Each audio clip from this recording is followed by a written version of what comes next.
মানুষ আমরা বসবাস করছি, কত মানুষ এখানে বসে আছি, তার ভেতরে আপনি একজন।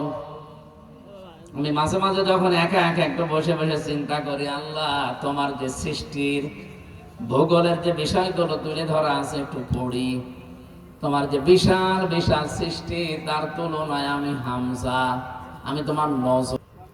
64 জেলার ভেতরে সাতক্ষীরা একটা, এখানে কতগুলো থানা, তার ভেতরে তালা একটা, তালায় কত গ্রামের ভেতরে হাজরা কাটি একটা গ্রাম, কত জমি জায়গায় এই গ্রামে আছে, এর ভেতরে এইটা একটা জমিন। এই জমিনে যদি এত মানুষ বসবাস করে, তার ভেতরে আমি মাত্র একজন, একটা জায়গা নিয়ে বসে আছি। রব্বুল আলামিনের শুধু বাংলাদেশের তুলনায় আমার সাইজ কতটুকু বলেন? এর তুলনায় পৃথিবীকে নিয়ে যান, পৃথিবীর তুলনায় গ্যালাক্সিকে নিয়ে যান, মিল্কি ওয়েকে নিয়ে যান, যত বড় বড় সৃষ্টি আছে, ব্ল্যাক হোল, সরাসরি আল্লাহর কোরআনের আইনকে বিধানগুলি দেখিয়েছে। এইরকম মানুষকে যদি 92% মুসলমানের দেশে এত বড় দায়িত্বে রাখা হয়, আল্লাহর গজব নাযিল হবে। সে নাকি জুলুম, নির্যাতন, অত্যাচারের বিভিন্ন ফেরেশতা শোনায়, এত বড় কঠিন জীবন সে পার করে এসেছে। একটা বারের জন্য তার চিন্তা হয় না যে নতুন একটা জীবন যে আল্লাহ দিল, সিয়ার যেহেতু পেয়েছি, ওই আল্লাহর জন্য অন্তত কিছু করে যায় না। মনে মনে হলেও আমি মানুষ পাইনি, হয় প্রকাশ্যে মনে মনে অনেকেই কেঁদেছে, মন তো খারাপ হয়েছে। মন্ত্রী মশাইয়ের সামনে ঘটনাটা বলার সঙ্গে সঙ্গে উনি দাঁত কেলিয়ে হাসতেছে। আপনার বিবেক কি সত্যি মরে গেছে? এখান থেকে একটা তথ্য পেয়েছি আমি, সূরা ইউনূসের 99 নম্বর আয়াতের যাবে, ওয়া ইয়াজআলুর রিজসা আলাল্লাযীনা লা ইয়াকিলুন। আল্লাহু আকবার। আমি আল্লাহ তখন তার উপরে ভুল সিদ্ধান্ত চাপিয়ে দেই। বিশ্বাস না করতাম বা পড়িয়েছি যদি না মানতাম, কিন্তু আমি তো কোরআনের আয়াত 100% বিশ্বাস করি।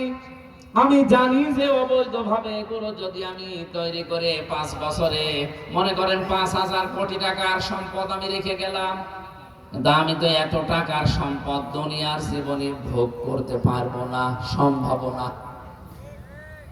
কিন্তু এই সম্পদগুলো আমাকে বিদায় নেওয়ার পরে তো কেউ না কেউ ভোগ করবে, হয় আমার বাবা মা, হয় আমার বউ, নয় আমার মেয়েরা, নয় মেয়ের স্বামীরা। নাম্বার ক্ষতি হচ্ছে আমি যা অবৈধ ভাবে উপায় করে সম্পদের পাহাড় তৈরি করলাম, এর জন্য যে গুনাহ, অপরাধ, পাপ, একটা শাস্তি আমার বউ নেবে না, মেয়ে নেবে না, মেয়ের জামাইরা নেবে না। কথা বলেন ঠিক কিনা? 2 নম্বরে আমি যখন মারা গেছি, যেই কয়দিন বেঁচে আছি, তো হাম মারেঙ্গা তাম মারেঙ্গা করার জন্য যা করলাম অতটুকুই।